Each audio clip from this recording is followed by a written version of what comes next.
매일 성경과 함께하는 오늘의 큐티 시간입니다.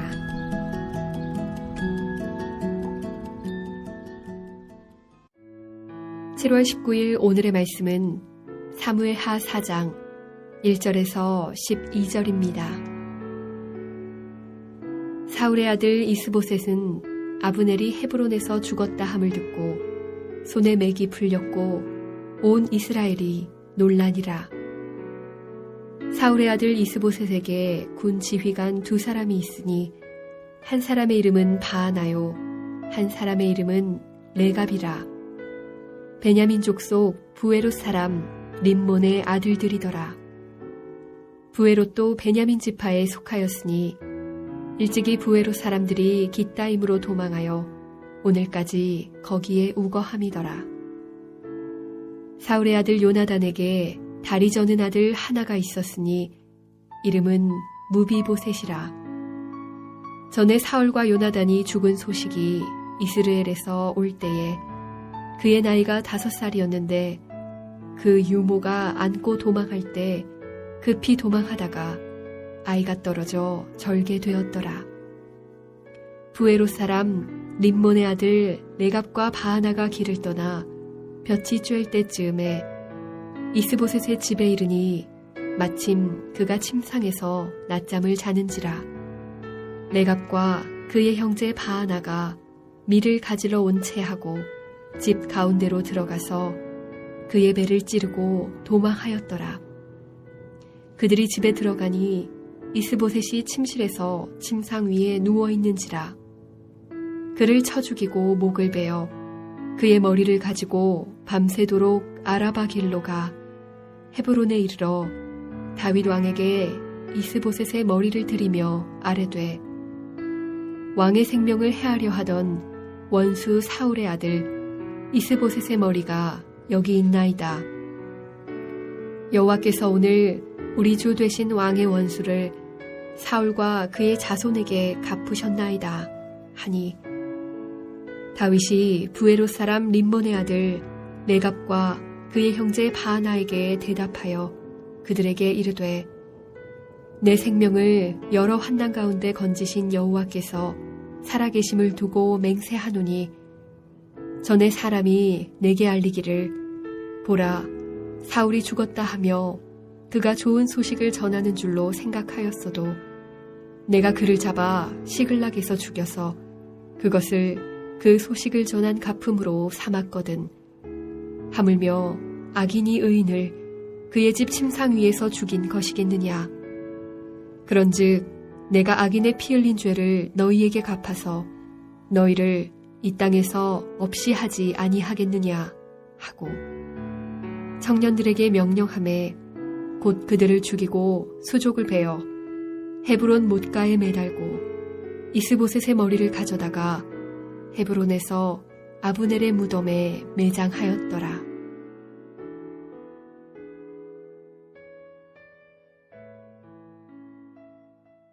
사랑하는 매일 성경 가족 여러분, 7월 19일 화요일입니다.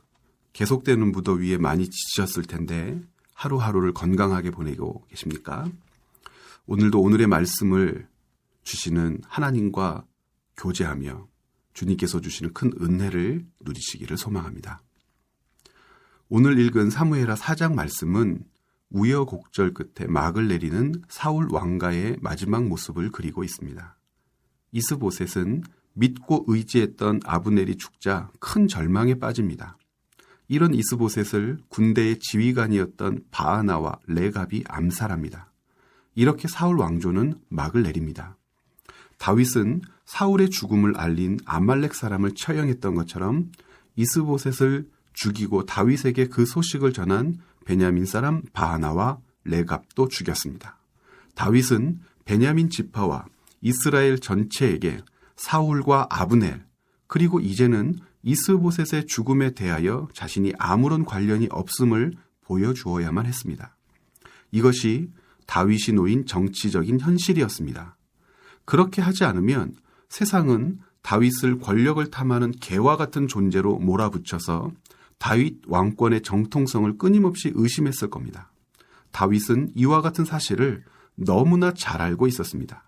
그래서 요압과의 관계가 틀어질 것을 알았음에도 불구하고 아브넬과 언약할 수밖에 없었고, 오늘 본문에서는 이스보셋을 죽인 바하나와 레갑을 즉시 처형해야만 했던 것입니다.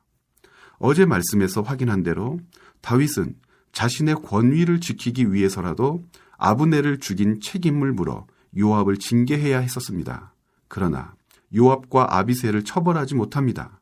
이와 같은 모습을 통해 우리는 다윗의 왕권이라고 하는 것이 압도적인 백성들의 지지와 확고한 권력하에 승계되어졌을 것이라 쉽게 생각하지만, 다윗의 유다 지파에 대한 통치권은 군부를 장악하고 있었던 요압의 지지 없이는 지킬 수 없는 것이었음을 분명히 알게 됩니다.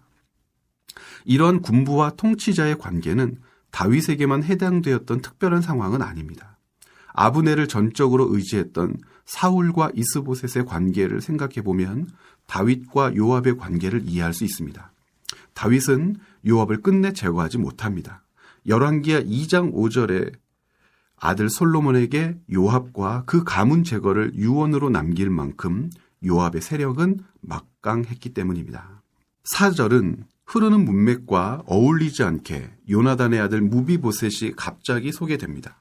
넓은 문맥에서 이 말씀은 9장에서 다윗이 요나단과의 언약을 이행할 근거를 제공하는 역할을 하겠지만, 오늘 묵상하는 본문 안에서는 둘 다 사울의 자손들이지만 무비보셋과 이스보셋의 대조를 보여주기 위해 소개되고 있는 본문입니다. 즉, 다윗의 왕권을 인정한 요나단으로 인해 요나단의 아들이며 사울의 손자였던 무비보셋은 다윗의 은총으로 생명을 보존하게 되겠지만, 다윗을 인정하지 않고 대적했던 이스보셋은 결국 모든 것을 잃고 죽음에 이르게 되었음을 상기시키는 것입니다.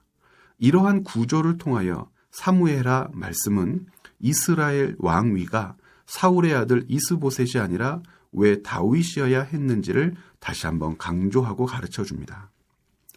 다윗은 안과 밖에 끊임없는 도전으로부터 불완전한 왕권을 유지하며 하나님께서 약속하신 통일 왕조의 왕이 되기를 기다리고 있습니다. 이 과정에서 다윗이 의지해야 할 것은 너무나 분명합니다. 하나님과 하나님이 주시는 지혜입니다. 하나님이 주시는 지혜가 아니면 다윗은 결단코 올바른 정치적 판단을 이어갈 수 없습니다. 오늘 말씀에서처럼 이스보셋을 죽이고 공을 인정받기 위해 찾아온 바하나와 레갑을 받아들여 이스보셋의 죽음을 기뻐했다며 다윗은 이스라엘 전체의 왕으로 인정받지 못했을 것입니다. 레갑과 바하나를 악인으로 규정하고 이스보셋을 무죄한 자로 인정해 주기까지 다윗에게 수많은 고민과 갈등이 있었겠지만, 결국 하나님은 하나님을 신뢰하고 의지하는 다윗을 돕고 또 지켜주십니다.